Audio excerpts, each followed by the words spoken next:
অনেক যুবক আছেন গ্যাস্ট্রিকের অজুহাতে, অনেকে আছেন প্লাস্টিকের অজুহাতে রোজা রাখেন না।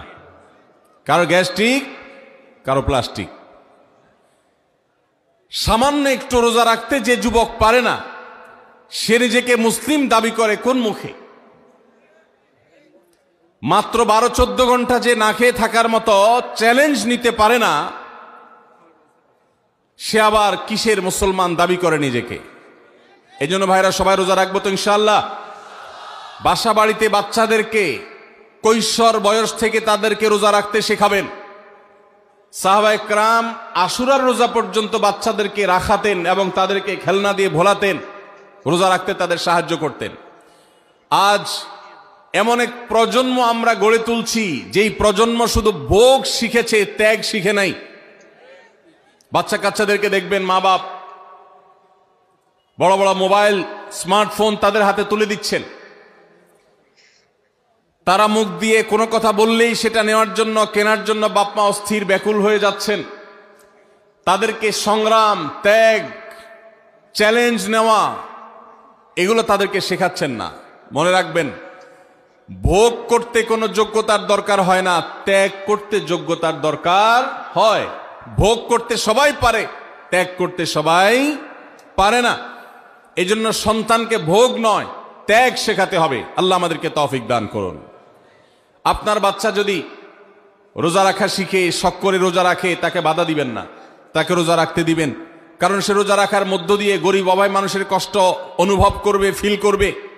সে রোজা রাখার মধ্য দিয়ে আল্লাহর নৈকট্যের ফিলিংস তার মধ্যে আসবে, ইসলামী সংস্কৃতিকে সে অনুভব করবে, আঁচ করবে।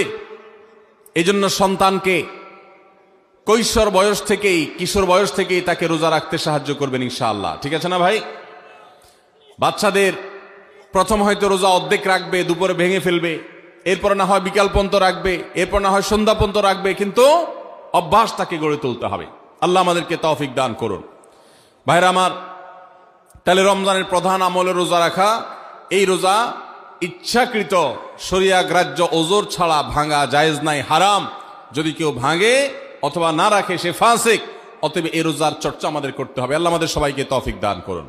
তাহলে রমজান মাসের রোজা রাখা এটা শুধু ফরজ না, মৌলিক ফরজ।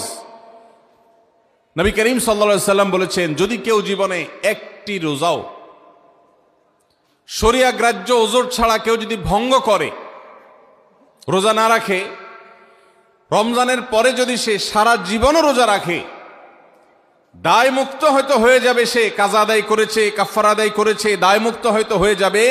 কিন্তু রমজানের একটা রোজা রেখে আল্লাহর কাছে যে পরিমাণ মর্যাদার অধিকারী হওয়ার কথা, সারা জীবন রোজা রেখেও রমজানের ওই একটা রোজার ক্ষতিপূরণ করা সম্ভব নয়। এই জন্য সবাই রমজান মাসে ফরজ রোজা রাখবো তো ইনশাআল্লাহ। সকল প্রাপ্তবয়স্ক সুস্থ ইমানদারের জন্য রমজানের রোজা রাখা ফরজ। ভাইরা আমার, পৃথিবীতে আজ অনেক বিজ্ঞানী রোজা বা ফাস্টিং এর উপরে গবেষণা করে অনেক বড় বড় পদক, অনেক বড় বড় পুরস্কার জিতেছে। এখন ডাক্তাররাও আমাদেরকে বলে যে একটা সময় আমরা যেন ফাস্টিং করি, একটা সময় আমরা যেন না খেয়ে থাকি, এটা আমাদের স্বাস্থ্যের জন্য ভালো। নবী সাল্লাল্লাহু আলাইহি সাল্লাম সেই ১৫০০ বছর আগে আল্লাহর দেয়া বিধান আমাদেরকে জানিয়েছেন।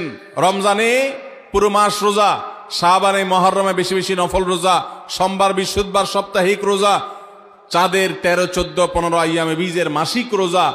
নিয়মিতভাবে এই রোজা, এই সিয়ামগুলো যদি পালন করি আমরা, তাহলে আল্লাহর সন্তুষ্টি এবং জান্নাত লাভ যেমন হবে, ঠিক একইভাবে আমরা দুনিয়াতে সুস্থ সবল থাকতে পারবো।